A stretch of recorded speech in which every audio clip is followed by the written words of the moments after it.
Hello dear friends, आज के इस वीडियो में हम एक प्रैक्टिकल इश्यू के बारे में बात करने वाले हैं।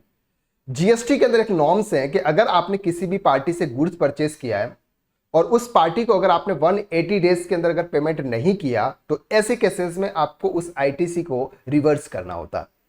जब आप उसको पेमेंट कर देते हैं तो फिर आप आईटीसी को रिक्लेम कर सकते हैं, यानी कि आईटीसी रिवर्सल एंड रिक्लेम एक स्टेटमेंट भी हमारे जीएसटी पोर्टल पर बना हुआ है।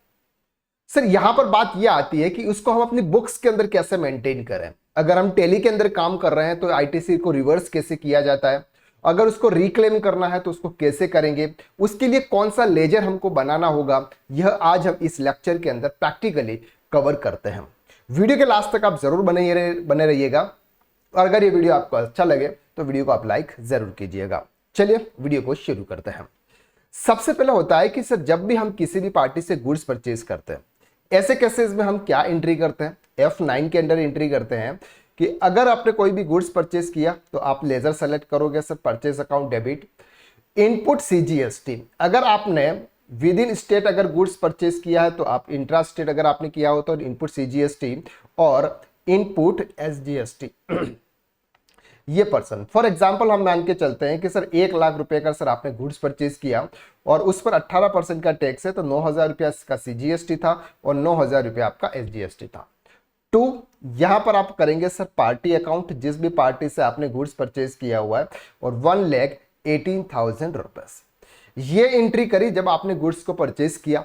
अब जब ये गुड्स परचेज हो गया, सामने वाली पार्टी ने उसके जीएसटीआर 1 के अंदर डिटेल शो की और उसके हिसाब से आपके जीएसटीआर 2B के अंदर वो इनवॉइस शो हो गया और इस इनवॉइस के थ्रू आपने क्या कर दिया सर, जीएसटीआर 3B के अंदर आपने उस आईटीसी को आउटपुट टैक्स के सामने आपने सेटल कर दिया, यानी कि आपने उस इनपुट टैक्स क्रेडिट का एडजस्टमेंट कर दिया, उसको क्लेम कर दिया।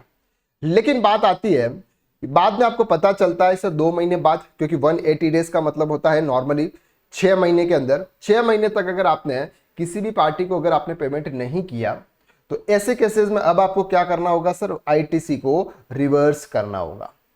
आप सर आप आईटीसी को रिवर्स कैसे करेंगे, तो यहां पर ये जो आईटीसी रिवर्स होती है ये टेम्पररी आईटीसी रिवर्स होती है। टेम्पररी आईटीसी रिवर्स का मतलब होता है कि जब आप उस पार्टी को पेमेंट करोगे तो उस समय आप उस आईटीसी को वापस से रिक्लेम करोगे, तो ये टेम्पररी आईटीसी रिवर्सल है।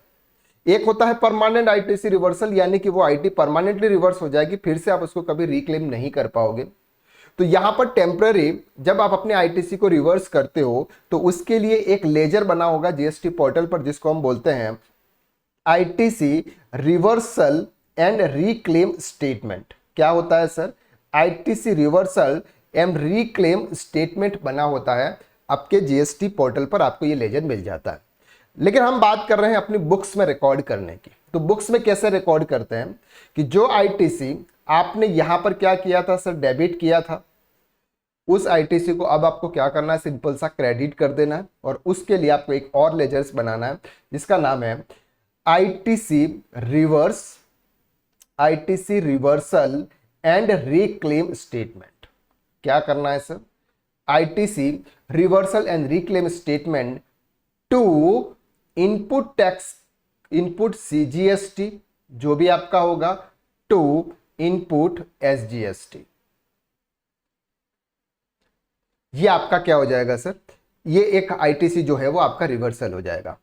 साथ में आपको क्या करना पड़ेगा सर, ये एंट्री आपकी यहां पर हो जाएगी, तो to input CGST to input SGST. इससे क्या हो जाएगा, ये जो आपका आईटीसी है वो आईटीसी आपका यहां पर रिवर्सल हो जाएगा उस मंथ में जिस मंथ में आपको ये लगता है कि सर इस बार मैंने पेमेंट नहीं किया हुआ है। तो उस मंथ में फॉर एग्जांपल 1,00,000 रुपए की आपकी टोटल आईटीसी थी, उस समय से ये आपकी 18,000 आईटीसी रिवर्स हो गई, तो उस मंथ में आपके पास ओनली फॉर 82,000 रुपीज की आईटीसी बचेगी जो आप आपके जीएसटीआर 2B 3B के अंदर क्लेम करोगे और आउटपुट के सामने सेट ऑफ करोगे। अब बात आती है कि सर बाद में हमने जब उसका पेमेंट कर दिया तब क्या होगा सर, तब आपका होगा कि रिक्लेम स्टेटमेंट अकाउंट को हम क्या, इनपुट सीजीएसटी को हम क्या करेंगे सर, डेबिट करेंगे, इनपुट सीजीएसटी को डेबिट करेंगे और इनपुट एसजीएसटी को हम डेबिट करेंगे। कब करेंगे सर, जब हम आपको रिक्लेम करने वाले हैं to ITC reversal and reclaim statement. ये एंट्री आपको इस तरह से रिवर्स करनी होगी। बुक्स के अंदर भी आपको एक ITC reversal and reclaim statement का एक लेजर से आपको क्रिएट करना होगा, और उस लेजर को आपको जो जीएसटी के पोर्टल पर जो लेजर बना होता है उसके साथ में आपको मैच करना होगा।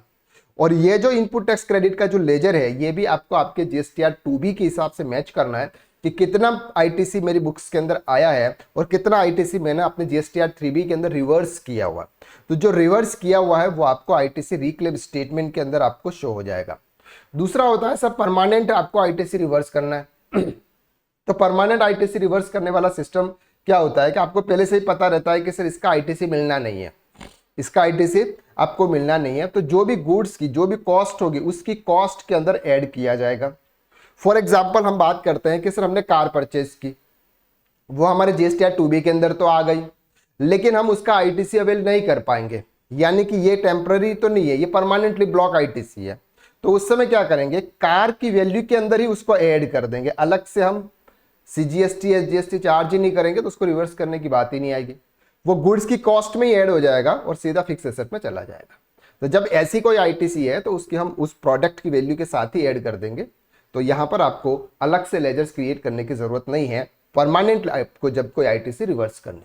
टेम्पररी आईटीसी रिवर्स करने के लिए आपको ITC reversal and reclaim statement आपको जनरेट मतलब लेजर बनाना होगा, उसके अंदर आपको ये एडजस्टमेंट करना है। आई होप कि इस वीडियो के माध्यम से आपको ये क्लियर हो गया कि अगर 180 डेज के अंदर अगर आपने पेमेंट नहीं किया और आपको आईटीसी रिवर्स करनी है तो आप अपने टैली के अंदर आप उसको किस तरह से रिवर्स करेंगे।